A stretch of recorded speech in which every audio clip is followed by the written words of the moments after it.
Welcome back to another Fox Body video. This video covers the story of an 86 Mustang SVO that I bought with some assembly required.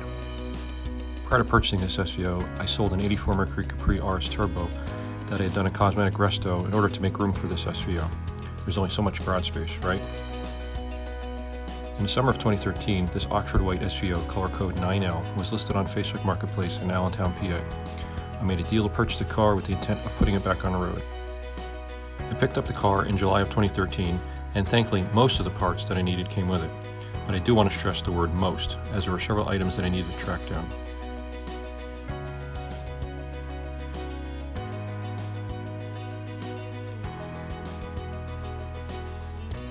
Here are a few pictures of the car prior to its disassembly.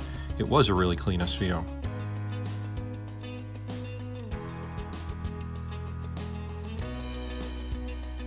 So I got the car in the garage and then a mental inventory of what was there and what was missing.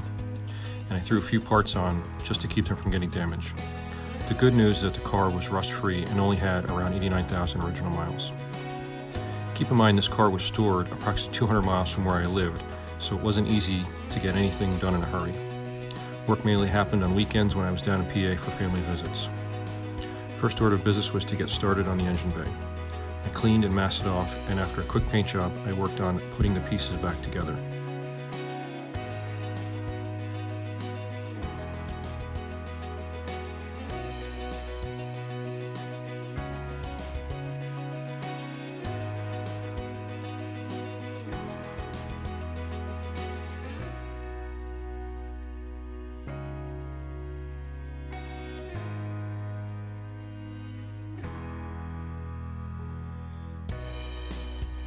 Even at this point, I still had a pretty good puzzle left to solve. Then I bolted up the fenders onto the car. Unfortunately, I was still missing some stuff from the engine bay, but it was getting closer.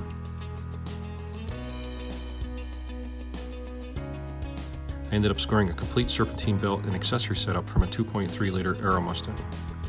First up, the serpentine pulley from the new Aero alternator needed to be swapped onto a different 86 compatible alternator that I had in my parts stash. On the next trip to PA, I threw a new water pump and thermostat on the engine, set the engine for timing belt, stabbed in the distributor, and bolted on the new serpentine belt accessories. I also spent some time on the body, got the front and rear bumper covers on. Next issue that I needed to get the AC compressor clutch swapped. The old one was foobarred. I removed the clutch and inner hub. The bearing was also toast and needed to be replaced. So I sourced a new bearing off eBay and got it pressed in, reassembled, cleaned up the compressor. On the next trip to PA, I spent some quality time on the interior. This is what I started with. The first thing I did was pull the entire dash assembly, which allowed me to reassemble the heater, AC ducting behind the dash and repair some major wiring issues. Then I reinstalled the dash back into the car. Next up, I placed a rear wiring harness back in the car, which allowed me to install the rear quarter panel plastics, carpet, console, and rear seat back in place.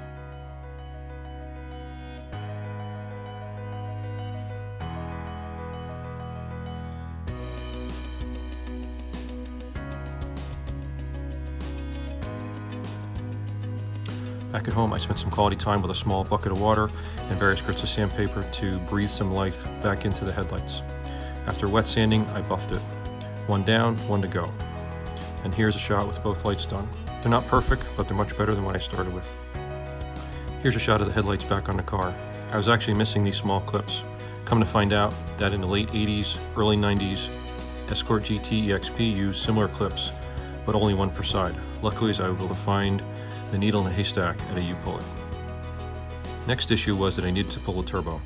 The main reason was because I wanted to remove an aftermarket catless 3-inch downpipe, which also used a funky adapter plate with these 6mm hex fasteners. I wanted to go with the stock elbow and downpipe and catalytic converter assembly. Those hex fasteners were biatch, but a map torch and lots of penetrant was the trick. After reassembly of the turbo, I got it back on the car along with the stock downpipe.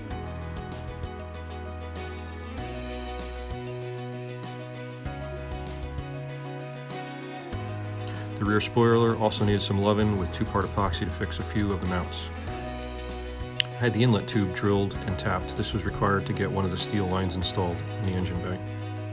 The rear moldings, along with SVO specific thin body side moldings, were cleaned, and I applied new double-sided tape.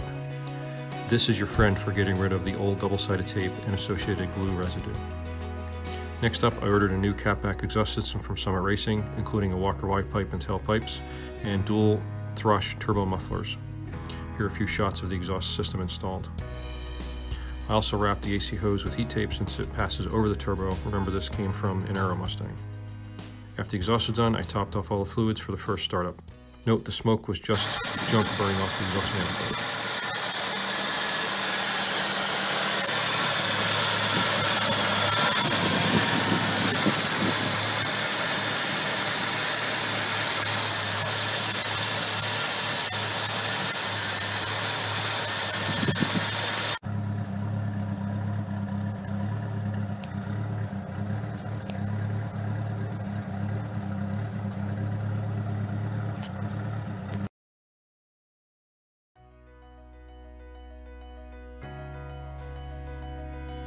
Now that the car was a runner, I spent some additional time with my buffer to clean up the paint. It shined up really well.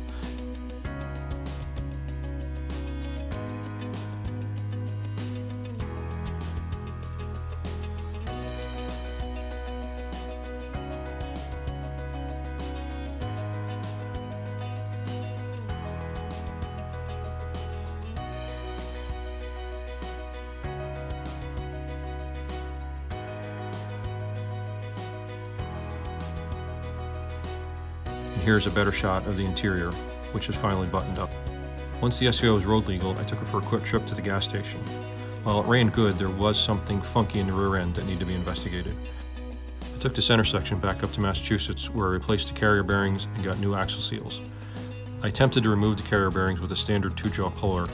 I was able to get the outer part off the bearing, but the inner race was on super tight. The trick was to cut slits in the inner races and split the bearings off the carrier.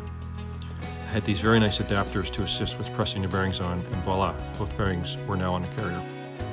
Next task was to sand and paint the front bumper rub strips as well as the quarter window trim. I also took time to install all the thin door trim to finish up the exterior of the SVO.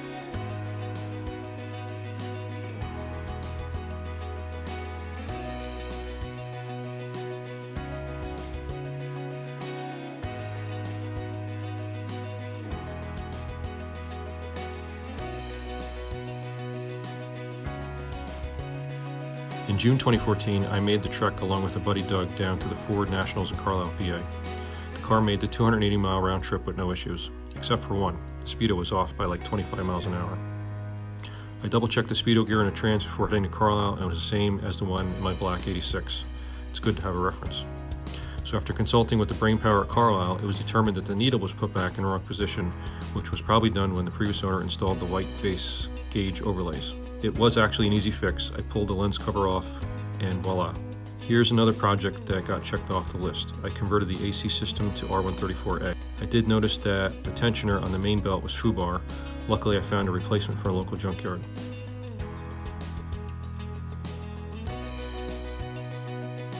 Here's the money shot. AC compressor spinning like a champ. The last project off the to-do list was the underside of the hood, which had some flat black paint primer on various spots. I masked it up, cleaned, sanded, and sprayed some matching white paint. Then I reinstalled the locking mechanism and finally installed the intercooler seal. Here are the last few final pictures of the 9L SVO. These were taken in August of 2014.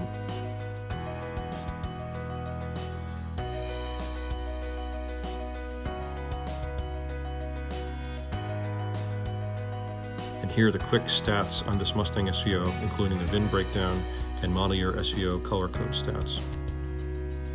In September 2014, I ended up selling this SVO. It's actually changed hands a few times since then, but I know of the current owner, and he continues to improve and enjoy the car. Hope you enjoyed the journey. Thanks for following along.